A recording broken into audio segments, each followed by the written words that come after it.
देखिए, मुझे लगता है कि इसमें आपस में ही अगर हम लोग दो दो हाथ करते रहेंगे तो चीनियों से कब दो दो हाथ करेंगे? चीनियों से इस वक्त दो दो हाथ करने की ज़रूरत है। इस वक्त चीनियों को भारत की धरती से खदेड़ने की ज़रूरत है। भारत माता को आज़ाद कराने के लिए हमारे 20 जवानों ने शहादत दी है अपनी। तो इस वक्त उनकी शहादत को अगर हम उनके शहादत का बदला लेना चाहते हैं अगर हम, तो निश्चित रूप से इस समय पूरे विपक्ष को, सत्ता पक्ष को, देश को एकजुट होकर चीन को कैसे जवाब देना है इसकी रणनीति बनानी चाहिए। हम अगर आपस में ही लड़ते रहेंगे तो इससे तो कोई फ़ायदा नहीं है। एक दूसरे से दो दो हाथ करके आपको क्या मिल जाएगा? यही दो दो हाथ करते रहते हैं आप लोग। भाई आप बताइए कि विपक्ष की जिम्मेदारी है सरकार को आईना दिखाना, सरकार की जिम्मेदारी है विपक्ष के अच्छे सुझावों को लेकर उस पर कार्रवाई करना। तो ये बात तो समझ में आती है। दो दो हाथ तो इस समय चीन से करने की ज़रूरत है। जो बयान आ रहे हैं उसको बता रहे हैं कि ये ओछी राजनीति है और इस तरह की बातें नहीं करनी चाहिए। देखिए, मैं ये मानता हूं कि आज की तारीख में भारतीय जनता पार्टी और देश के प्रधानमंत्री वो भाषा बोल रहे हैं जो भाषा चीन बोल रहा है।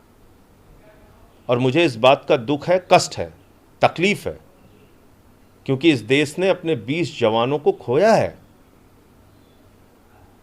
कई माओं के गूत उनके उनके उनके सपूतों ने अपने प्राणों की आहुति दी है। कई विधवाओं कई कई हमारी बहनें विधवा हुई हैं।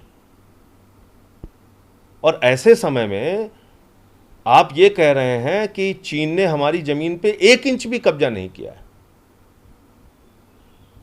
ये किस प्रकार का बयान है आपका? आप तो वो भाषा बोल रहे हैं जो भाषा चीन बोल रहा है। चीन भी कहता है हमने भारत की जमीन पे कब्जा नहीं किया। प्रधानमंत्री जी भी कह रहे हैं चीन ने हमारी जमीन पे कब्जा नहीं किया।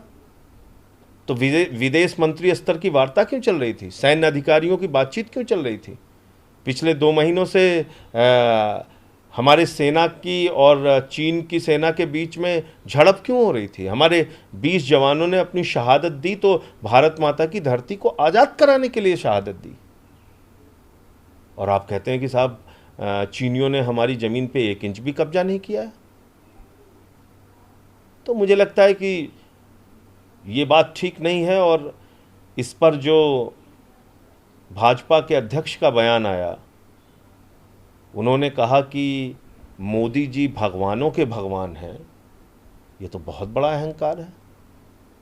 ऐसा तो हिंदुस्तान में आज तक कोई नेता हुआ ही नहीं जो अपने आप को भगवानों का भगवान बता दे। मोदी जी भगवानों के भगवान हैं। ये क्या मानने को तैयार है पूरा देश? तो कितने अहंकार में भारतीय जनता पार्टी जिंदा है, मुझे तो समझ में नहीं आ रहा। क्या वो कहना चाहते हैं, क्या वो करना चाहते हैं? भगवान बन गए हैं, भगवान ही नहीं बल्कि भगवानों के भगवान बन गए हैं। तो ये तो विचित्र लोग हैं। उनके द्वारा ये भी कहा जा रहा है कि एक और भारत चीन सीमा पे चाहे तनाव हो, चाहे भारत विरोधी जो प्रचार किया जा रहा है, वो दोनों को संभालने में सक्षम है। देखिए, ऐसा है कि भारत चीन सीमा पर जो विवाद चल रहा है उस पर पूरा देश सेना के साथ और देश के साथ, जवानों के साथ खड़ा है।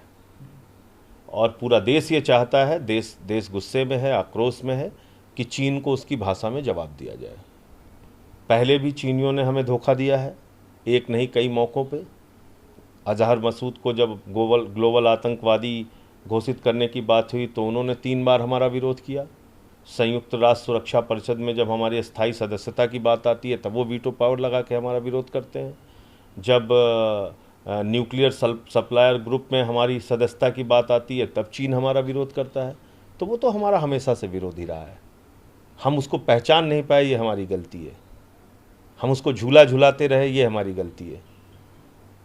तो अब मुझे लगता है ये वक्त आ गया है, हम सबको सचेत होना चाहिए और उनको जवाब देना चाहिए।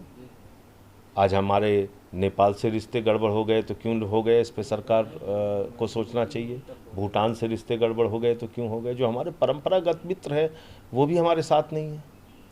नहीं, मुझे लगता है कि आने वाले दिनों में कितने केसेस बढ़ेंगे, क्या बढ़ेंगे और क्या उन्होंने बयान दिया है, अभी मैंने उनका बयान सुना नहीं है पूरी तरीके से कि दिल्ली को लेके और केसेस को लेके क्या उन्होंने बयान दिया है। उनका बयान आ जाने दीजिए, पर मैं सुन लूँ, एक बार देख लूँ, उसके बाद मैं अपनी प्रतिक्रिया दूंगा। तो ठीक है, अंतिम संस्कार तो किसी की भी अगर दुखद मृत्यु होती है इस कोरोना के महासंकट के काल में, तो उसका अंतिम संस्कार उसके धर्म की रीतियों के हिसाब से ही होना चाहिए। गृह मंत्री जी कह रहे हैं कि इस बात को मैं स्पष्ट कर दूं कि पीएम मोदी के नेतृत्व में भारत दोनों युद्ध जीतने जा रहा है, कोविड-19 की लड़ाई हो या जो पूर्वी लद्दाख पे तनाव चल रहा हो। उनका ये आत्मविश्वास है तो अच्छी बात है, और इन दोनों मुद्दों पर उनको देश को विश्वास में लेके चलना चाहिए, इसमें कोई बात नहीं। एक बात उन्होंने और कही कि जब से लॉकडाउन शुरू हुआ, पीएम और मैंने दोनों ने सीएम से बात की, उन्हें प्रवासियों के रहने खाने की व्यवस्था करने के लिए कहा। लगभग 2.5 करोड़ लोगों के लिए व्यवस्था की गई। राष्ट्रीय आपदा राहत कोष से 11,000 करोड़ रुपए राज्यों को हस्तांतरित किए गए। अब वो तो क्या किया है वो तो देखा ही गया, पूरी तरीके से देखा गया क्या किया है। देश ने कितना कष्ट झेला ये किसी से छिपा नहीं है। ट्रेनों में प्रवासी मज़दूरों की जान गई, भूख प्यास अव्यवस्थाओं के कारण। हज़ार किलोमीटर पैदल चलते हुए मज़दूर मर गया, उसकी जान चली गई। भूख प्यास से मज़दूर मर गया, उसकी जान चली गई। तो ये दावे करना झूठ और बेईमानी है। भारतीय जनता पार्टी की नीतियों के कारण, केंद्र सरकार की गलत नीतियों के कारण इस देश के गरीब व्यक्ति ने, मज़दूर व्यक्ति ने, आम आदमी ने बहुत कष्ट झेला है।